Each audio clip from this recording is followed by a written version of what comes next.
Zimbabwe is on course to reap its largest wheat harvest ever.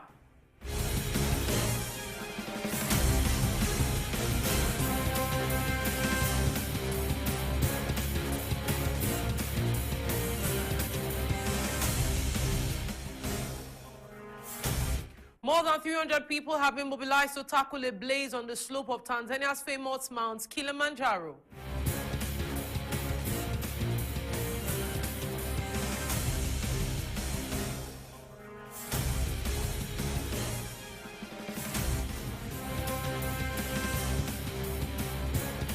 A trade union close to the main Moroccan Islamist party on Sunday mobilized several hundreds of supporters.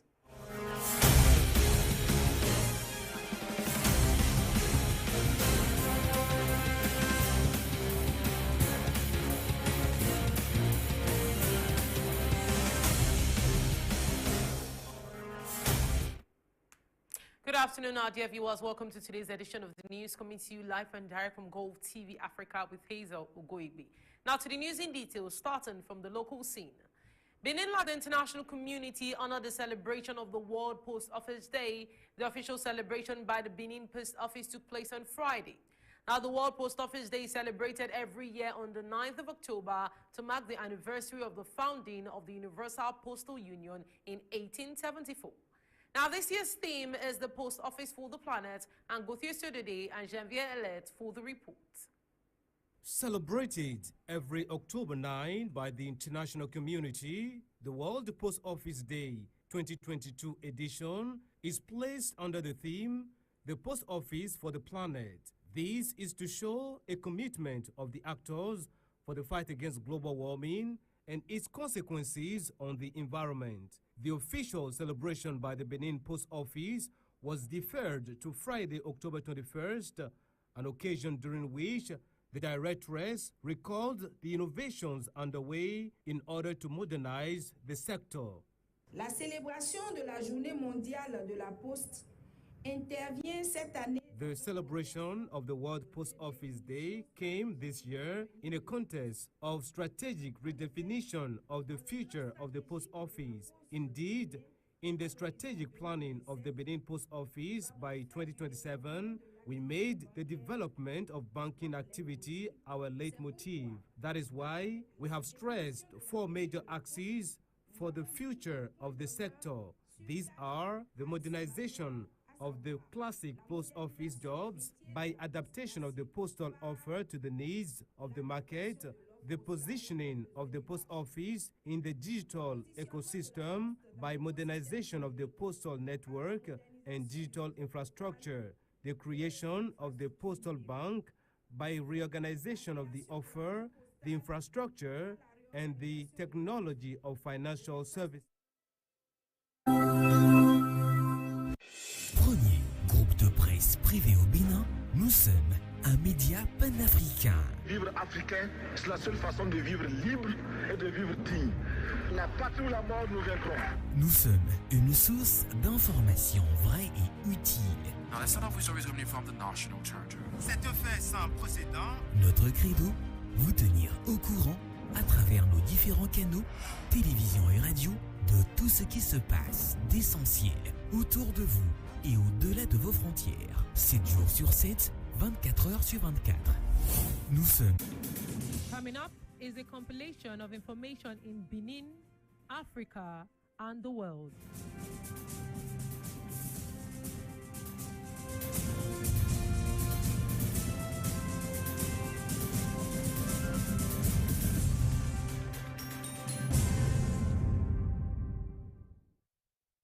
The historic city of Ouidah is hosting since Thursday, October 20th, and for 2 days, the International Colloquium on the Memories and Survivals of the Transatlantic Slave Trade in Africa, America, Europe, the Caribbean, and other territories in the Atlantic and Indian Oceans. The event stands as a major stage in the strategies for the promotion of cultural heritages of Ouidah. Je me rends compte que sur les questions de la mémoire de la traite négrière, I realize that on issues linked to the slave trade, Ouidah, compared to the Gorée Island in Senegal, located in the same sub-region, is lagging behind in terms of promotion of patrimonial heritages by UNESCO, even if appearing on UNESCO's list is not an end in itself, but it is important to consider that. So, Gorée is registered on the UNESCO World Heritage since 1978, but Ouidah not yet.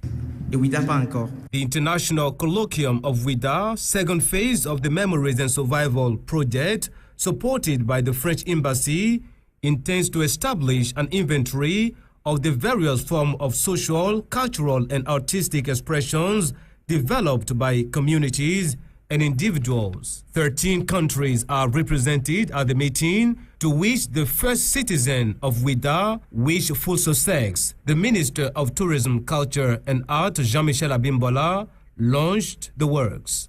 Le colloque qui s'ouvre ce jour va permettre de générer une masse de connaissances complémentaires sur la problématique.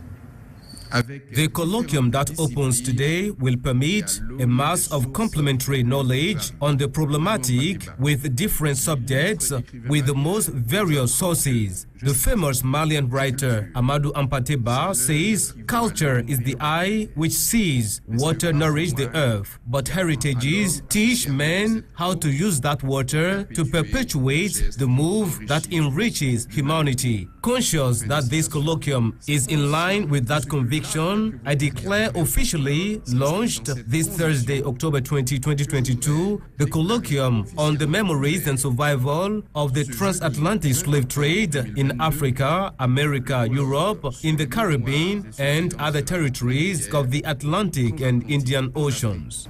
En Amérique, en Europe, dans les Antilles et Caraïbes et autres territoires des océans Atlantique et Indien.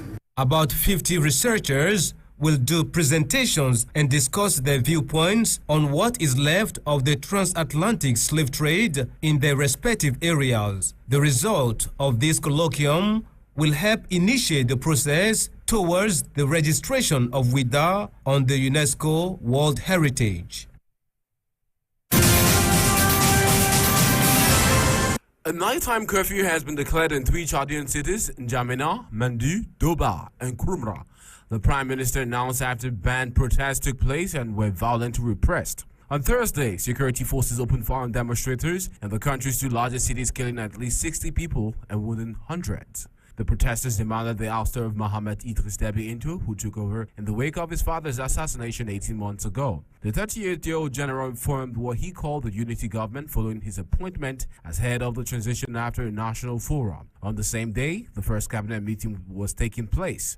The president did not comment on the country's deadliest protests in recent years.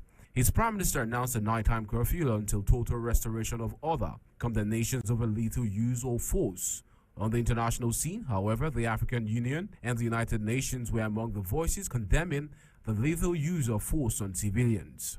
The authorities to ensure that the security, safety, and human rights of all Chadians, including the right of freedom of expression, peaceful assembly, and association, are respected.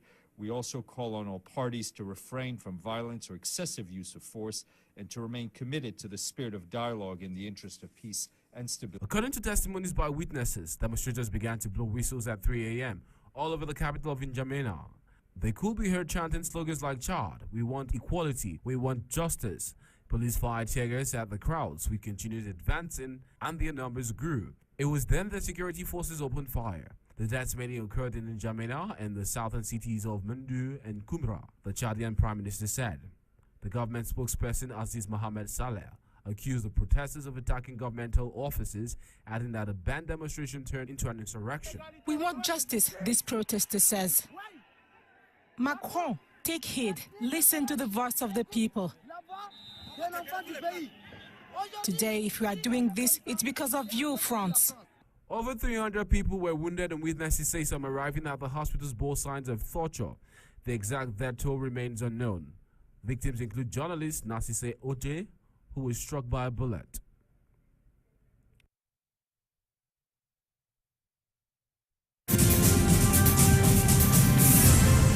On Thursday, Togo security forces took part in military simulations of jihadist attack.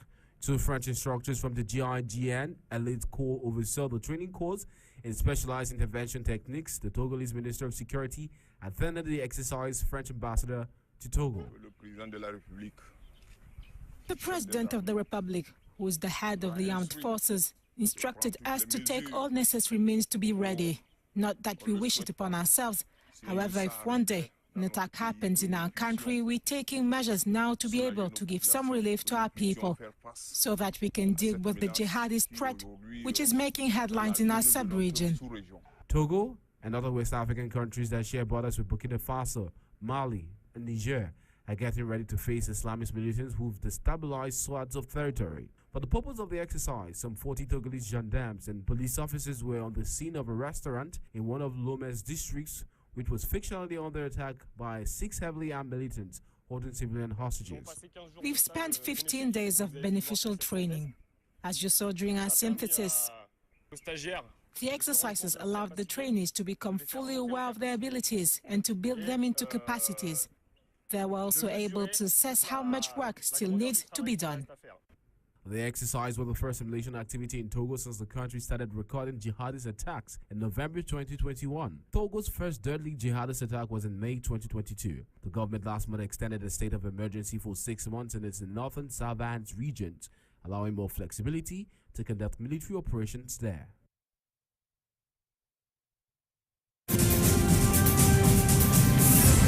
Ghana cedi slumped on Monday to become the world's worst performing currency this year, as investors continue to squeeze foreign capital into the West African country.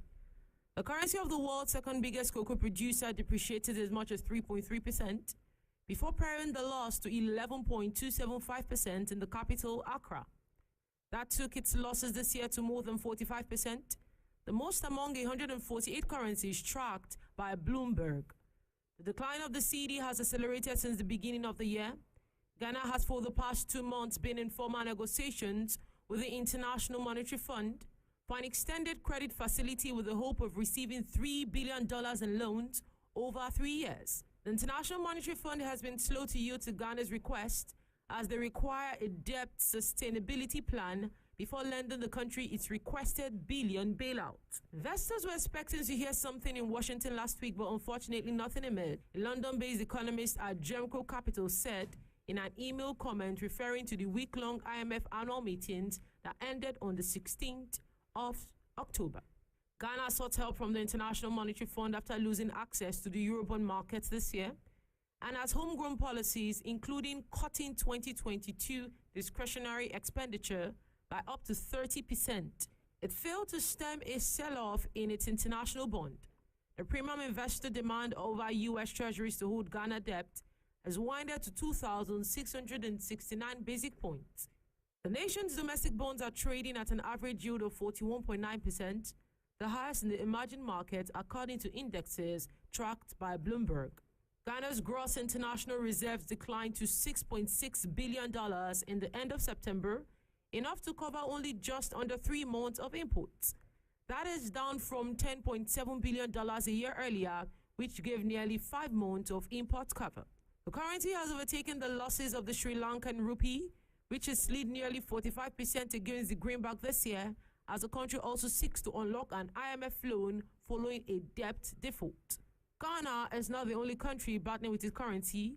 Kenya is also in the news for this reason.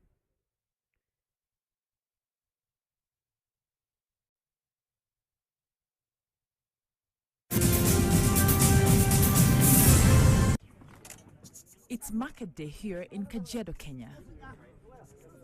These are tough times for pastoralists selling their livestock to traders. With their cattle too weak to walk because of hunger brought about by lack of pasture, they have no option but to sell their animals at extremely low prices. This is the kind of situation that we all find ourselves in with emaciated cattle. Usually, this kind of cow would fetch more than $247, I think almost $330. The brownish ones lying beside me would fetch up to around $495 or $536. Now, they're selling for about $13 only.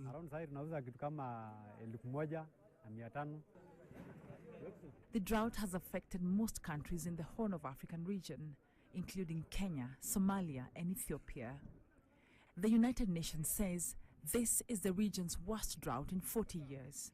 22 million people are at risk of starvation. Rainfall has failed for 4 seasons now. This has forced about 1 million people out of their homes in search of pasture and water. At a local hay market in Kajiado, sellers have complained about the rising prices of fodder.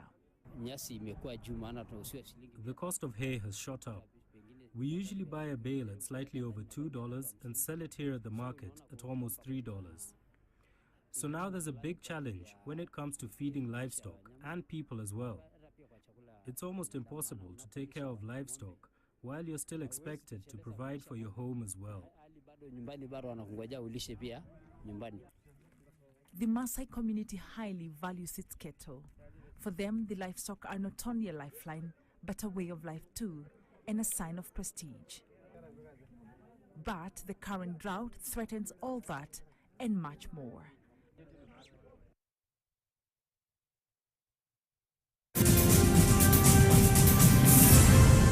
Ethiopian authorities say they have taken control of 3,000 Tigray, the embattled northern region that has seen a resurgence of fighting since August.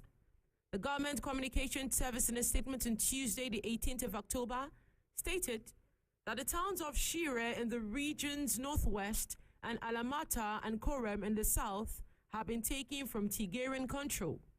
The statement said Ethiopian forces had taken maximum care to protect civilians from harm. The 3 towns were taken without fighting in urban areas, it said, adding that authorities will coordinate with humanitarian groups in the areas that have come under the control of Ethiopian forces. Ethiopia is under pressure to begin the peace talks that were set to kick off this month in South Africa. Sadly, they were delayed because of logistical issues. United Nations Secretary General Antonio Guterres stated on Monday that the situation in northern Ethiopia is spiraling out of control.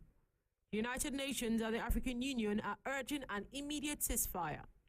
Fighting resumed between Tigrayan forces and federal troops in August, bringing an end to a ceasefire in place since March that had allowed much-needed aid to enter the region.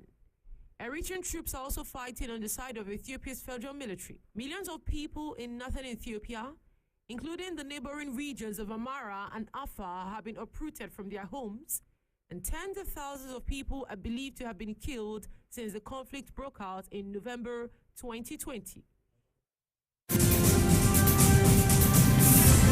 On the 24th of February 2022, Vladimir Putin launched a war of aggression against a neighboring sovereign state, Ukraine. This act is qualified as a crime against peace in accordance with the agreement for the prosecution and punishment of the major war criminals of the European Axis and Charter of the International Military Tribunal. Now, as the world woke up to the news about explosions in different locations of Ukraine and tried to make sense of the televised and widely disseminated statement by Putin, providing the rationale to the Russian actions, the Russian military troops and aviation invaded the territory of Ukraine from several directions with the plan of a quick takeover and the establishment of a Russia-friendly administration. Now, Russia's invasion of Ukraine constitutes the biggest threat to peace and security in Europe since the end of the Cold War. Now, on the 21st of February 2022, Russian President Vladimir Putin gave a speech laying out a long list of grievances as justification for the special military operations in Ukraine. Now, some of these grievances include the long-simmering dispute over the expansion of the North Atlantic Treaty Organization, NATO, and also the shape of the post-Cold War security architecture in Europe. The speech largely centered on more fundamental issues like the legitimacy of Ukrainian identity, statehood themselves. Now, this view is the claim that distinct Ukraine and Belarusian identities are products of foreign manipulations and that today the West is following in the footsteps of Russia imperial rivals in using Ukraine as part of an anti-Russian project. Now, in the house today on Golfe TV Africa, I have the privilege of having Dr. Charles Osanwese, a senior lecturer at the Department of History and International Studies, University of Benin, Nigeria. His area of specialization is international relations, foreign policy, and strategic studies, and is going to throw more light on the in-depth happenings between Russia and Ukraine. A very good day to you, Dr. Charles. How are you doing today? I'm good, and you? Very fine, thank you. Dr. Charles, straight to business. In your opinion, your learned opinion, what factors led to the Russian-Ukrainian war? Okay, if you look at historically, after the fall of Soviet Union in 1990, other states have emerged in Eastern Europe, of which Russia is the dominant power in Eastern Europe. And don't forget, after the fall of Soviet Union, Russia have that inordinate ambition to unify all the Eastern states before now. But until recently, which is the recent development that eventually led to the invasion of Ukraine in February 24th, 2022, was as a result of Ukraine move under Zelensky to be part of NATO. And remember, in international politics, it's politics of power, and interest counts when it comes to that game nations play. So Russia will allow that. Putin will not allow or will not allow Ukraine to be part of NATO because of his national security. If you look at it, Ukraine is just a gateway to Russia. Putin will not allow that because he believes that contradicts his strategic national security, thereby trying to prevent Ukraine from being part of NATO. All right, thank you so much. Moving on to the next question. Now, do you see any similarities between President Vladimir Putin and Adolf Hitler? Yes, sure. There's a very big similarity between both leaders. If you look at Hitler, for example, Hitler also perceived the Germans as the alien race. And Hitler, after the First World War, have always tried to unify all German states and also trying to some extent to extend its territorial sovereignty. Now, if you look at Russia, for example, the same thing. You know, Putin is trying to also unify after the fall of Soviet Union all other sovereign states that fall within that context.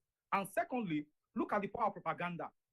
During the Hitler time, propaganda was very, very strong, as we also see manifest in this current Ukraine crisis.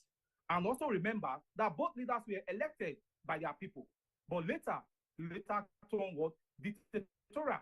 They became dictatorial as a result of what their national interest. They believe that international politics, they have to achieve what they believe will serve as what their national security. So from this context, you can see that here they have both similarities in terms of trying to defend their people, in terms of trying to expand their territory, just like what the Russians are doing now, to unify back all the former Soviet Union states, of which Putin perceived that the West are being behind all these issues in the Middle East and the Eastern Europe. So there's a great similarities when it comes to that. Really, what is really Putin's greatest fear?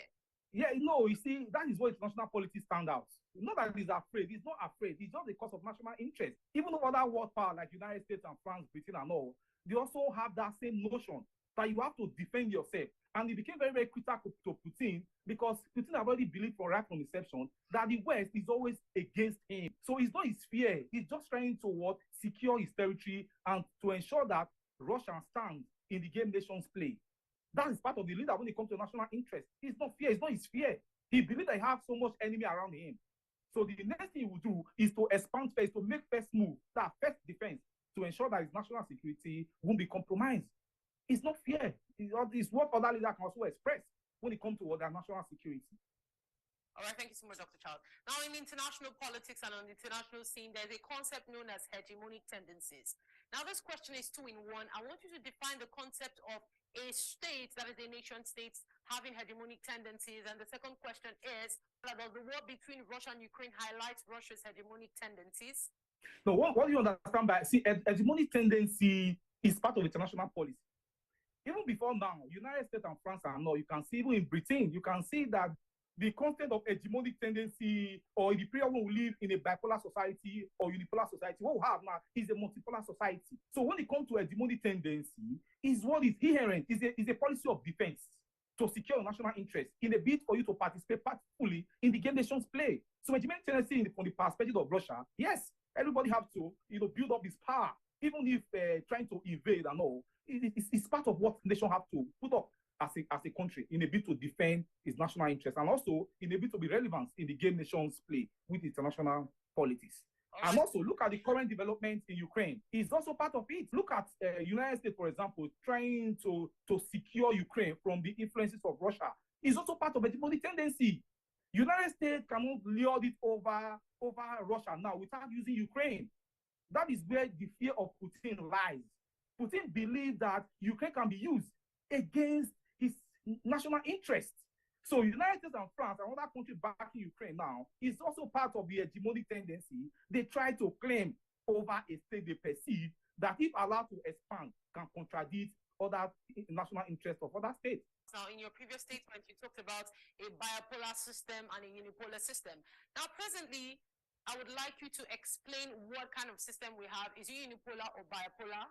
What we have today is multipolar system. Multipolar. There was a time in world history where we have unipolar. There was a time where we have bipolar. But today, in the current international politics, you have multipolar system. Other states have emerged. The concept of nuclear weapon is no longer in the hands of the United States, Russia, France, Germany, and all. Other smaller states still have that national power when it comes to what? Nuclear weapon. Today, you have Iran. You have North Korea that have rose up to challenge the hegemonic tendency of the United States.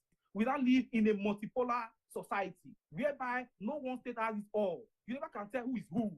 So the era of multipolar, you have a system that is controlled by two countries, the bipolar or one country, it has gone. What we have is multipolar society, where other states have emerged to also challenge the hegemonic tendency of United States and France or all other countries.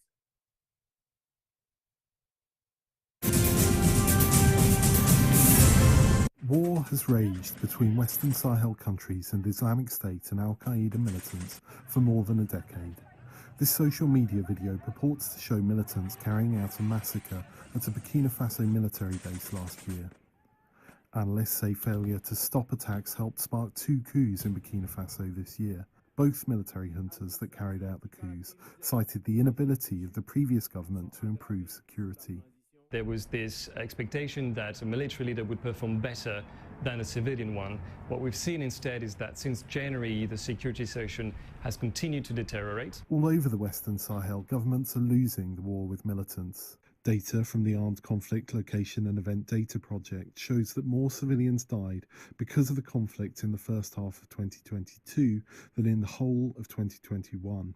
In Burkina Faso, one of the previous military junta's flagship policies for reducing violence was to create military interest zones. It called for civilians within conflict-affected provinces to leave for a period so the army could carry out operations against any remaining terrorists. VOA travelled close to one of the military zones and met Jonas Sawadogo, who says he was forced to leave his home because of the policy. It was the government's decision. It's not what we wanted. The military should have come and done something before it got to this point. Since we have left, we have no idea what they've done to protect our village.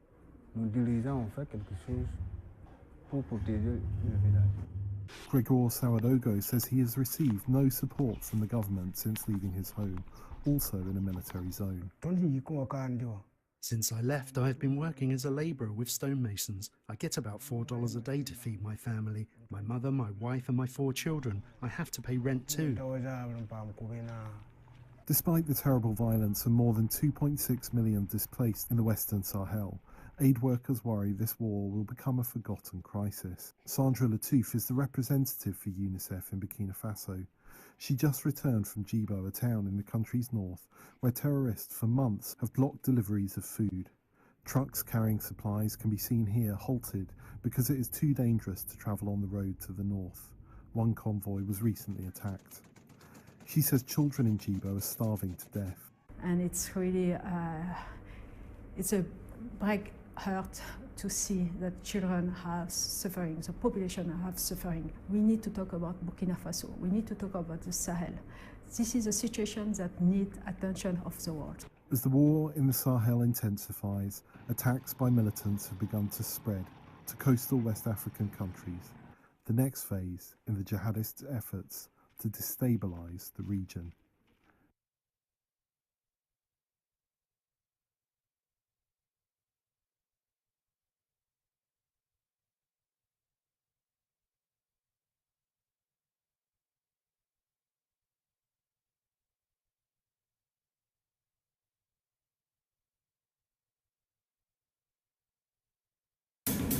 Coming up is a compilation of information in Benin, Africa, and the world.